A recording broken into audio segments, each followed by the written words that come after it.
I'm 20 and I live with my mom, who is 48, in the UK. I'm autistic and don't like peas because of the texture that makes me feel bad. I'm dependent on my mom because I'm not able to live on my own yet, but I'm learning. Mom hosted a mini dinner for some colleagues. Her husband has a big house and a garden where we sat. I don't like dinners and eating with strangers, but I had to sit with them, which was a little bit stupid. They made food I don't like. It had peas in it and I don't like peas. My mom knows this, but I wasn't allowed to eat other stuff because it would be making a fuss and there was no time to make other things. I was not allowed to make something myself either. I picked out the peas from my dinner to feed the ducks at the pond close to my stepdad's house because I know ducks like peas. They shouldn't eat bread because that's bad for them. I put all the peas in a little cup with my spoon. Mom's boss was sitting opposite of me and asked what I was doing, so I told him. He was silent for a while and then said okay. We didn't talk a lot, but sometimes he asked me a question and I answered. At the end he gave me some more peas that he had removed from his own food. I asked if he also didn't like peas and he said, I do like peas, but I also like ducks, so they can have my peas, which I think was nice of him. He also gave me £5 to buy ice cream for myself when I fed the ducks, which was also very nice of him. We didn't talk much, but I think he was a nice man and I liked him.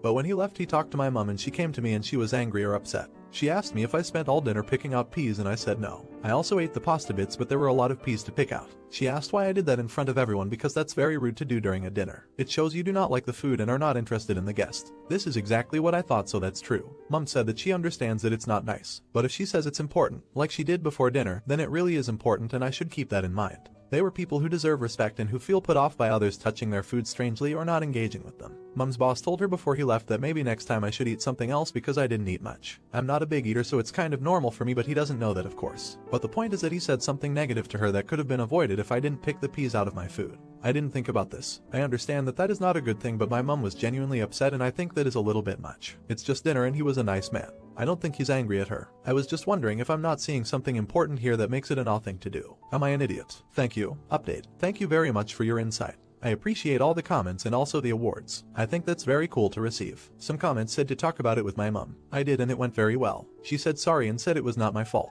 She explained to me how it went and I will try to tell it as short as possible. Mom was very stressed because she never hosts dinners. She wanted her colleagues to like it. They requested the recipe. She forgot I didn't eat peas because she was too busy with her colleagues. She wanted me to eat with them because at her colleagues' house his kids also ate with them. She didn't want to make a fuss about my autism because sometimes I'm rude when people ask about it. She said her head was all over the place all evening. I said to her that that's why I could have made my own food. She said that was difficult because there was no time for that. I didn't realize because I'm not good with time awareness. I asked her to communicate with me next time and be more clear about what I can or can't do. She said she will and said I can help cook next time too. Almost every comment said that her boss was nice. He probably wasn't angry or upset with her. I told this to my mom. She said sorry to me again because she wasn't upset at me at all. She was embarrassed because she tried to get me to behave normally and she shouldn't have done that. She took it out on me on a whim. I also said sorry because I didn't realize that it could have been important for her work status. I just thought they were like friends. She said it was okay because I didn't make a big fuss and I didn't get loud or walk away. She's proud of me for staying at the table and also thinking about the ducks. We concluded that we both learned things. I learned things because I now know more about work dinners and manners. She learned things because she now knows to communicate and explain more to me to avoid stress. In the comments, people also said her boss might have experience with autistic people. I asked my mom and it was a little bit sad.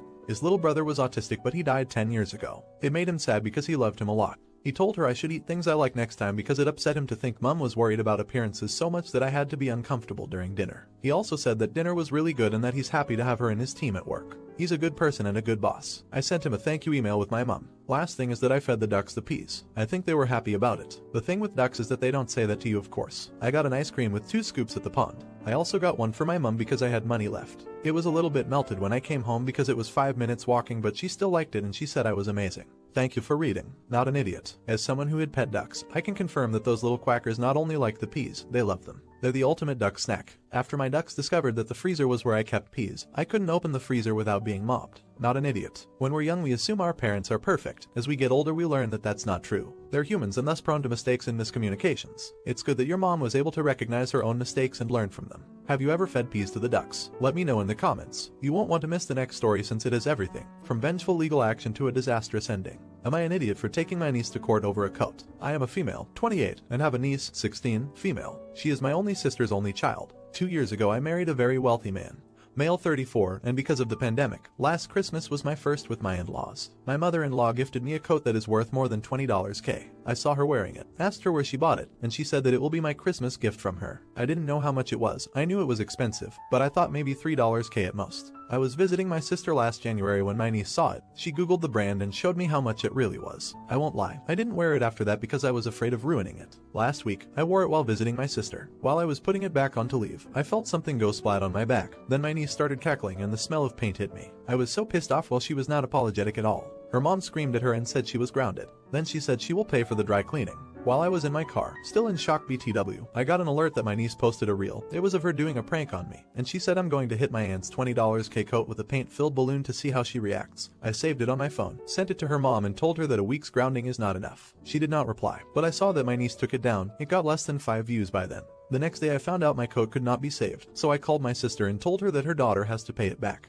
Well, we got into an argument and she said that they will not be paying for it, and if I wanted a new one, I should get my husband to buy it for me. I think that they should pay for it. They can afford to. IMO, they should sell my niece's car and pay me back my money. We did not reach an agreement, so I told her that I will be suing, and reminded her that I have video evidence that her daughter A did it on purpose for online clout and B knew exactly how expensive it was. People in my life are not objective at all. I have some calling me an off, some saying they are the ages for not buying me a new one, and some so obsessed with the price of the coat that they are calling me an off for simply owning it and wanting a new one. So am I an idiot? So here is a quick update, since the situation has been resolved. When my husband got home, I told him what happened and showed him the video. He asked if I spoke with my brother-in-law and I said no. All my conversations were with my sister. He said that he will take care of it. Now, a disclaimer, I understand nothing when it comes to insurance claims, and this is what my husband told me I understood happened. My husband talked with my brother-in-law, told him exactly what happened and showed him the prank video. Then he told him that the coat was insured. We will be filing a claim and submitting the video, and we might have to file charges for the claim.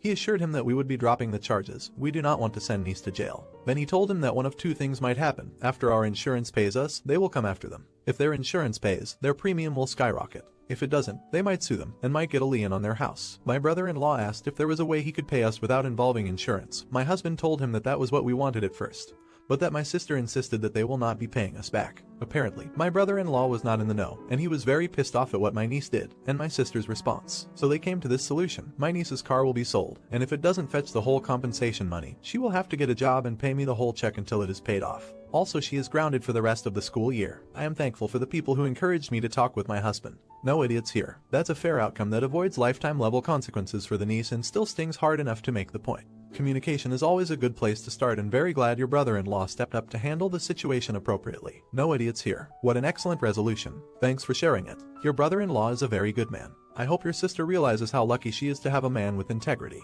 Hopefully, your niece is getting a timely life lesson that helps her future adult self understand more about life consequences. Would you have sued your own niece? Let me know in the comments. You won't want to miss the next story, because the boyfriend needs some serious help. Am I an idiot for asking my boyfriend to charge his family member for fraud? I, a female 27, and my boyfriend, male 34, have been together 5 years and have worked really hard to save for a house. 2 weeks ago we fell in love with a house and we put down an initial deposit to hold the property. The house won't be built until the end of 2022. We have been in talks with a mortgage broker and the builder's finance people. Last week we received some shocking news when my boyfriend's credit score came back as being bad. There was activity on the statement that was 100% not his and a credit card that has gone into default over the last 6 months. This credit card was originally my boyfriend's, but he swears he closed the account and canceled the card mid-2019. Long story short, we discovered that a family member that was living with him a few years ago has gotten a hold of the card at some point and has been using the card on and off since 2019. They defaulted on payments in early 2020 but paid this off, then defaulted again in December of last year, and the account is still in default and over $5,000 is owed in charges and late fees. Charges for shopping, news agency, takeaway food and pubs, gambling. My boyfriend has had zero knowledge of this as he hasn't had access to the account after he closed it, and hasn't been receiving statements or notices from the bank. The family member has diverted these to their address. We're now unable to successfully apply for a bank loan for our house as they won't lend to my boyfriend with his credit the way it is. Our options are to 1. Proceed with fraud investigations and charges in the family member allowing us to prove this is of no fault of my boyfriend's and successfully secure the loan. Or 2. Boyfriend pays the debt and we wait at least 2 years from the payoff date for his credit to regain some loss. Option 2 sets us back at least 3 years in starting a family and our lives as homeowners. This will also not allow my boyfriend to secure a bank loan to start up his own business he's been dreaming of starting for a few years. This was the year he planned on. This has devastated us and put a massive delay in our plans. My boyfriend doesn't like conflict and is going with option 2. He isn't even planning on mentioning anything to the family member. He wants it to all go away and thinks this family member is going through a rough time. I want my boyfriend to proceed with fraud charges and investigation. We have worked too hard to not have our dream house and him owning his own business. So am I an idiot for pushing my opinion on my boyfriend? Update. I want to begin by thanking everyone for their advice on my original posts. There were some really constructive strategies and words of advice. I spoke with my boyfriend about my concerns and was honest with him that things he was telling me didn't all make sense. He was adamant he didn't know anything about the credit card or the apparent inquiries on his credit account about payday loans. My boyfriend is still refusing to open any fraud investigations against his family member and has said he will pay off the debt himself. But some other things came out during our conversation that he was hiding from me. Lying has been a big issue of his during our whole relationship.